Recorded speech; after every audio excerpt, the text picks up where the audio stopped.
समाज को, राष्ट्र को आवश्यकता होती है, चाहे कोई भी कालखंड हो।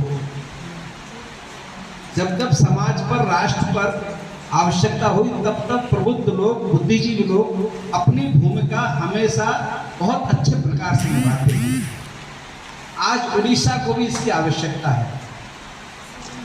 भारतीय जनता पार्टी स्थान स्थान पर, जगह जगह जाकर के अपना विचार, अपना प्रचार कर रही है, लेकिन प्रबुद्ध लोगों की जिम्मेदारी जो है, इसके लिए आज उनका सम्मेलन हमने किया था, ताकि वो समाज के अंदर उनका गुणात्मक प्रभाव होता है, गुणात्मक प्रभाव वो समाज में जाकर के बता सकें कि आज उड़ीसा को किस चीज़ की आवश्यकता है।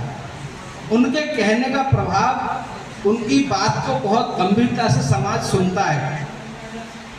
और जब वो ये कहेंगे कि उड़ीसा जिसकी विशाल संस्कृति है, उड़ीसा जिसकी विराट महापुरुषों की परंपरा है, उड़ीसा जिसकी विशाल खनिज संपदा है, उड़ीसा जिसकी अपनी एक इतिहास है, उड़िया संस्कृति, उस उड़ीसा का ये हाल कैसे है कि उड़ीसा भारत के सबसे पीछे के राज्यों में क्यों गिना जाता है? ये बुद्धिजीवी को सोचना पड़ेगा। वह उड़ीसा जो सांस्कृतिक रूप से, वह उड़ीसा जो खनिज के रूप से, वह उड़ीसा जो हर प्रकार से भारत के ऊपर के 4-5 राज्यों में आना चाहिए, वो भारत के पीछे के 4-5 राज्यों में क्यों है?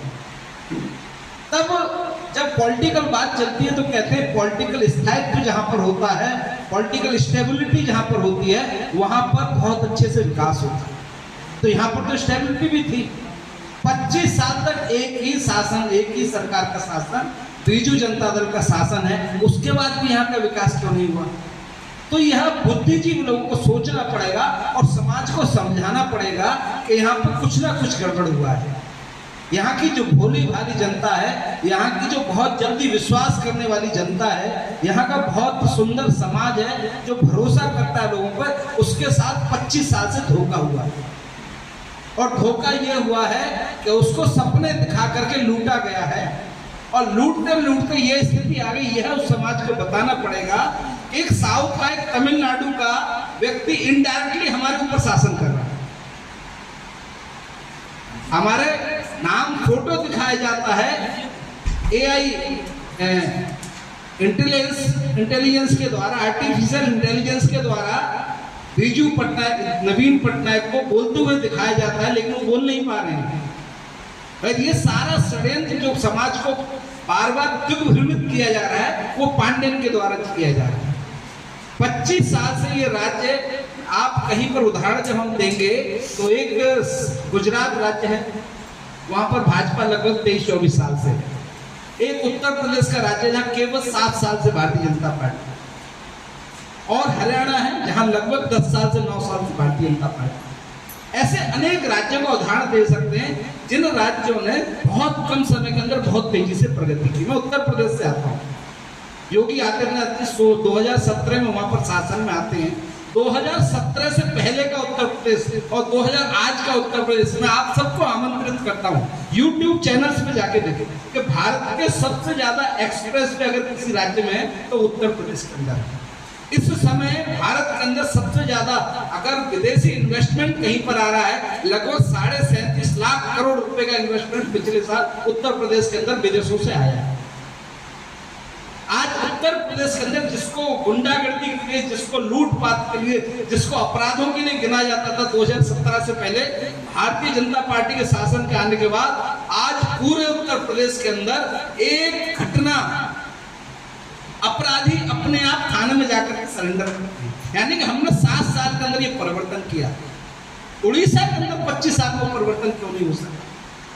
तो उसके लिए आपको वहां पर समझाना पड़ेगा कि इसका एक समाधान हो सकता है कि जब डबल इंजन की सरकार होती है, भारतीय जनता पार्टी ने जगह जगह राज्यों में अपना राज्य स्थापित करके वहां की व्यवस्था सुधारने का काम, सबूत दिए हैं उसके, हमने प्रमाण दिए हैं उसके। इसके लिए आप सबसे केवल मैं तो यही निवेदन कह करके अपनी वाणी को विराम दूंगा कि एक बार उस समाज को जाकर के, जहां पर आपका प्रभाव है, उनको जाकर के समझाना तो उड़ीसा का जो हक है, उड़ीसा का जो अधिकार है, उड़ीसा का जो स्थान उसको मिलना चाहिए था, वो कैसे मिले, उसका एक विकल्प यह है कि भारतीय जनता पार्टी को मौका दिया जाए। 1 तारीख को भारतीय जनता पार्टी के प्रत्याशी आशीष पात्रा जो भोगोरी विधानसभा से प्रत्याशी हैं और लोकसभा के प्रताप सारंग जी के वोट दिया जाए। अगर डबल इंजन की सरकार उड़ीसा के अंदर भी होगी, राज्य में भाजपा होगी, केंद्र में भाजपा होगी, तो जैसे उत्तर प्रदेश ने, जैसे गुजरात ने, जैसे हरियाणा ने, जैसे मध्य प्रदेश ने अपनी बहुत ज्यादा प्राप्तियां की हैं पिछले शासन के अंदर, अपने राज्य की प्रगति को ऊपर तक बढ़ाया है। उड़ीसा के अंदर वो पोटेंशियल है, उड़ीसा के अंदर वह उसकी सब कुछ जो एक राज्य में ऊपर जाने के लिए होना चाहिए वो सब कुछ उड़ीसा के अंदर है। केवल उड़ीसा के अंदर राज्य का गठन सही प्रकार से हो जाए, इसके लिए हम सबको, हम लोग भाजपा का निवेदन आपसे करने आए और यह कहने आए कि आपका जो आभा मंडल है, आपका जो परिक्षेत्र है, प्रभाव क्षेत्र है, उसमें इस विषय को पहुंचाया जाए कि भारतीय जनता पार्टी को मौका मिलेगा तो उड़ीसा को उसका उचित स्थान मिलेगा, उड़ीसा को के अंदर राज्य का स्थायित्व आएगा। और उड़ीसा का जो आज पिछले राष्ट्र के 4-5 राज्यों में जो उड़ीसा है वो आने वाले समय में कुछ ही सालों के अंदर भारत के 4-5 आने अग्रणी राज्य, विकसित राज्य में हो, इस सपने के साथ हम उड़ीसा में आह्वान करने आए हैं। इस निवेदन को आप जन जन तक पहुंचाएंगे। इस निवेदन के साथ मैं अपनी वाणी को विराम देता हूं। आप सबने मुझे सुना, आप सबका बहुत बहुत धन्यवाद। भारत माता की जय।